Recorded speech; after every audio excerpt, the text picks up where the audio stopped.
Le 28 mars 2025, une décision du président de la République, Félix Tshisekedi, a bouleversé l'opinion publique. Sur proposition du ministre d'État, ministre de la Justice et garde des Sceaux, ordonne. Article 1er.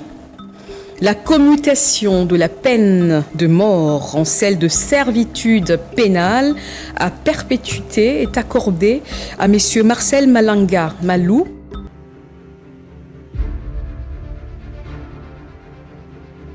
sujet américain, condamné le 27 janvier 2025 par décision judiciaire devenue irrévocable à la date du 9 mars 2025. Par l'ordonnance numéro 25/183, 3 ressortissants américains condamnés à mort pour tentative de coup d'État voient leur peine commuée en prison à vie. S'agit-il d'un simple acte de clémence ou d'un calcul politique bien plus complexe? 19 mai 2024. Un groupe armé dirigé par Christian Malanga tente de s'emparer du pouvoir. Objectif, le palais de la Nation, bureau du président de la République. Dans un palais de la Nation, c'est quoi là?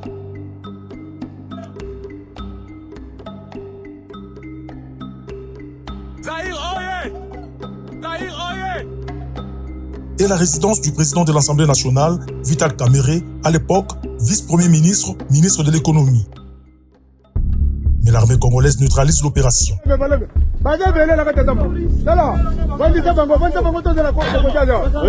Christian Malanga est abattu et le reste de son commando est tombé dans les mailles du filet de l'armée, au sein duquel figure son fils, Marcel Malanga,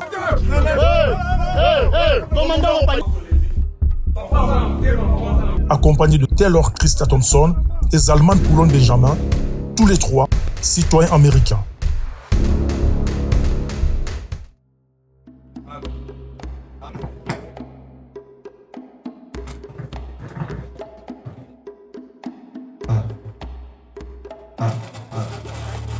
Trois mois après, le tribunal militaire de Kinshasa-Gombe tranche.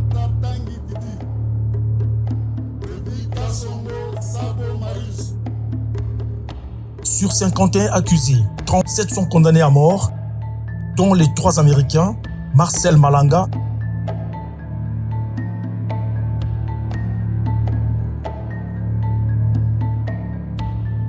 Taylor Christa Thompson et Zalman Poulon Benjamin, tandis que 14 autres sont acquittés.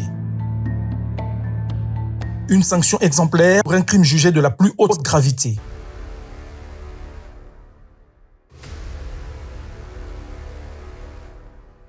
Mais le 2 avril 2025, le pays apprend avec surprise la grâce présidentielle accordée à ces 3 Yankees. Une décision qui fait réagir. Pourquoi Tshisekedi leur épargne-t-il la peine de mort alors que le moratoire avait été levé? Washington a-t-il exercé des pressions sur Kinshasa ou s'agit-il d'une monnaie d'échange liée à des intérêts économiques et stratégiques? D'ailleurs, à cet effet, une mission conjointe de la Maison-Blanche et du département d'État américain dirigée par Massad Boulos, tout justement nommé conseiller spécial de Donald Trump pour l'Afrique, a débarqué à Kinshasa mercredi soir. Composé de hauts dignitaires, dont des vice-secrétaires d'État et un responsable de la sécurité, poursuit un double objectif. Atténuer les tensions régionales et stimuler les investissements américains en RDC. Vous avez entendu parler d'un accord sur les minéraux. Nous avons pris connaissance de la proposition de la RDC et je suis heureux d'annoncer que le président et moi avons convenu d'une voie à suivre pour son élaboration, notamment dans le secteur minier. Soyez assurés que les entreprises américaines opèrent en toute transparence et stimuleront les économies locales. Il s'agit d'investissements de plusieurs milliards de dollars. Il s'agit d'emplois de dizaines de milliers de personnes. Il s'agit de transferts de connaissances. Il s'agit d'investissements dans l'infrastructure du pays. Mais il ne peut y avoir de prospérité économique sans sécurité. Donc, nous avons également discuté du conflit de l'Est de la RDC. Les États-Unis restent déterminés à soutenir la fin du conflit dont l'Est, et nous discutons des prochaines étapes avec nos partenaires congolais. Nous souhaitons une paix durable qui affirme l'intégrité territoriale de la RDC et la souveraineté de la RDC et jette les bases d'une économie régionale florissante. Par cette coopération, est-ce que le président Tshisekedi joue-t-il avec le feu? L'influence américaine ne se limite pas à l'Afrique. Le Canada, doté d'abondantes réserves en or, argent, cuivre et uranium, suscite également l'intérêt de Washington.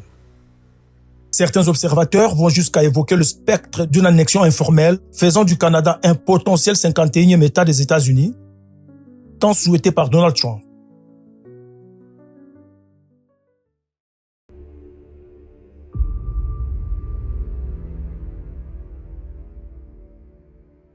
Le Groenland, quant à lui, regorge des terres rares, un élément stratégique dans la course aux technologies de pointe.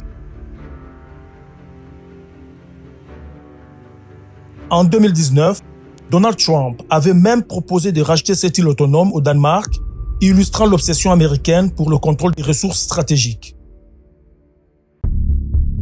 L'Ukraine n'échappe pas à cette dynamique. Alors que Washington s'apprête à signer un accord d'exploitation minière avec Kiev, il convient de rappeler que ce pays détient 5% des réserves mondiales en ressources minières, dont 20% des graphites mondiales, ainsi que d'importants gisements de lithium, de manganèse, de titane et de terres rares. Une grande partie de ces richesses se trouve aujourd'hui sous occupation russe, un scénario qui rappelle étrangement la situation dans l'est de la RDC, où d'immenses ressources minières échappent au contrôle de Kinshasa. Cette logique économique pourrait-elle s'étendre à la République démocratique du Congo? Washington, qui dicte déjà sa loi dans plusieurs régions du monde, pourrait-il imposer ses conditions à Kinshasa sous couvert d'accords stratégiques? Quels sont les avantages et les dangers d'impact avec une puissance aussi vorace que les États-Unis, surtout lorsqu'elle est dirigée d'une main de fer par un businessman comme Donald Trump? Analyse et décryptage très prochainement sur votre chaîne YouTube. Ne manquez pas ce rendez-vous.